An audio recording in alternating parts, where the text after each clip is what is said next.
Okay, hi first graders. So we are going to read, for science, we're going to read The Girl Who Thought in Pictures.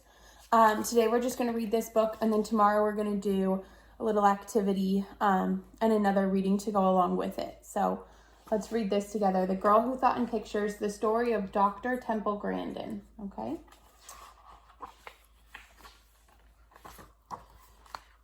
If you've ever felt different, if you've ever been low, if you don't quite fit in, there's a name you should know. Temple Grandin's that name. In her tale, you'll find glory. So get ready, get set for this cowgirl's true story.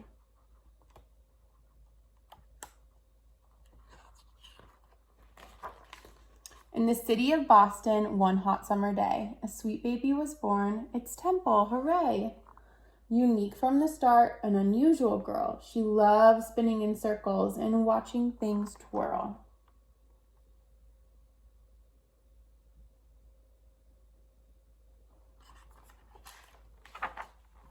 But some things she hated, like certain loud sounds, bright crowded places, large cities and towns.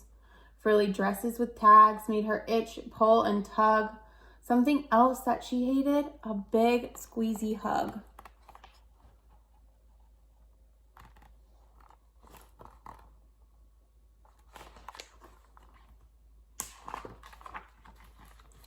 A shy loner, this Temple, but when she got mad, when her feelings of stress and frustration got bad, quite a tantrum she'd throw, kick, holler, bang, shriek.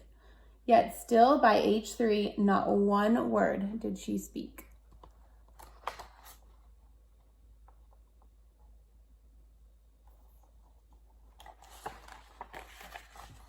She'll never be normal, was what some did say.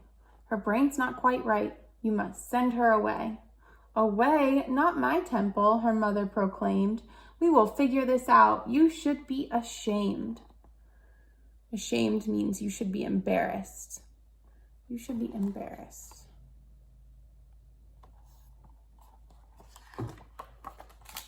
Then little by little, though sometimes she balked, special teachers helped Temple. And one day she talked. And that thing with her brain, it was autism, see? She was different, not less. They all finally agreed. Like most kids her age, she loved ice cream and art. But the way Temple thought, that's what set her apart. If something was mentioned, for instance, a fly, in her mind, she'd see dozens of photos buzz by.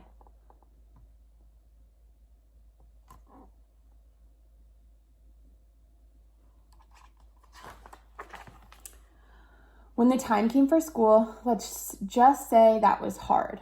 Kids taunted and chased her all over the yard. They picked on poor Temple, how crazy it drove her. They teased her for saying things over and over, and over and over and over. It says, look at her. They're throwing a ball of paper at her.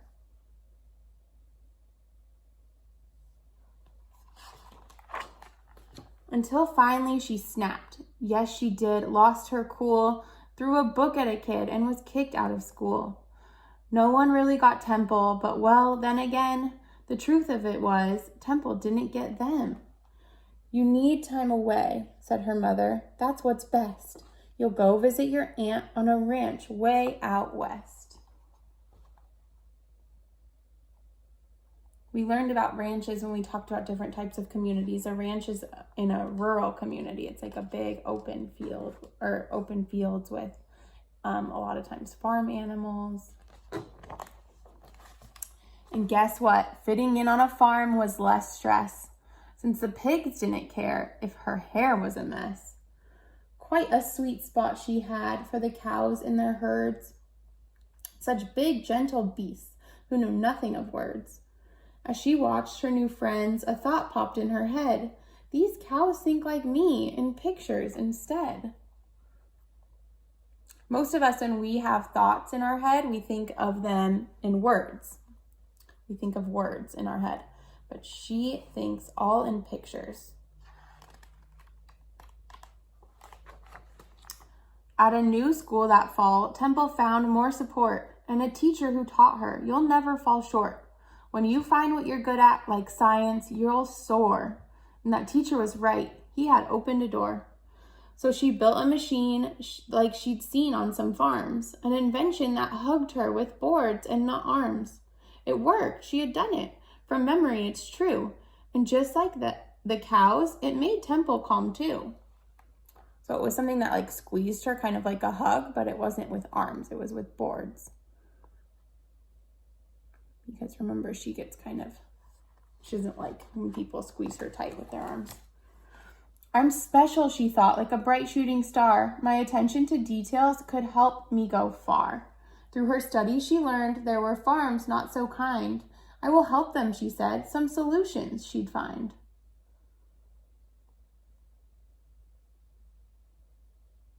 So she found new ways for the cows to move around. Rather than like using sticks to hit them, she found other ways to move them around the farm.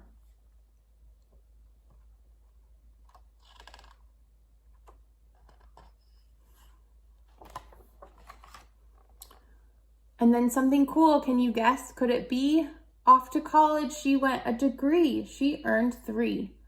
And though ladies weren't experts on farms at that time, do you think that stopped Temple? No way. She did fine. She stepped through that door and went forward, no tears. She took on the world, but at times she had fears. Because some things were scary, like people she'd met, who'd ignore her ideas. And well, wouldn't it be sweet?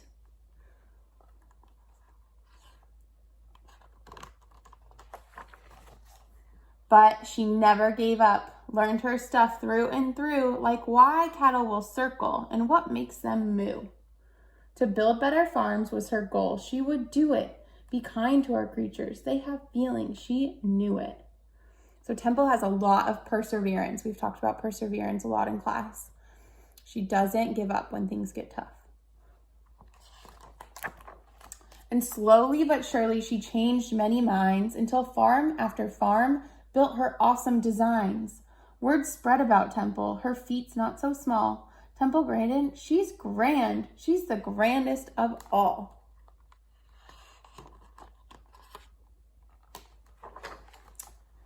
Now for these things and more, she won honors and prizes. And a movie was made, but the biggest surprise is that girl with the future that couldn't be bleaker.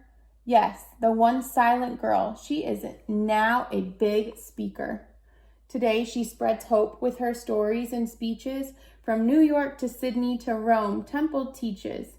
Each person is special, so unique are our minds. This world needs your ideas. It takes brains of all kinds.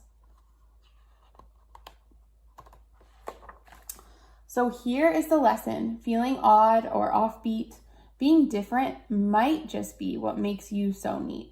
Don't let doubt hold you back, not for 1 minute more. Stand tall and like Temple, march right through that door. And then here's a letter from Temple. It says, Dear reader, as a child, I was really glad that my mother always encouraged my ability in art. I encourage you to find something you are good at and work on developing it. If you are interested in becoming a scientist like me, find cool new ways to look at things, such as microscopes and telescopes. Explore nature. Think up your own hands-on science experiments. Keep learning, especially from your mistakes. Temple Grandin. Okay, so tomorrow what we're going to do is we're going to learn about some more scientists that have done really important things in our world. And then you guys are going to draw yourselves as a scientist and think of something that you could invent for our world. So today you can be thinking about what you might want to invent, and we're going to write about it tomorrow and draw a picture of ourselves as scientists. Okay? Okay, sounds good. See you tomorrow.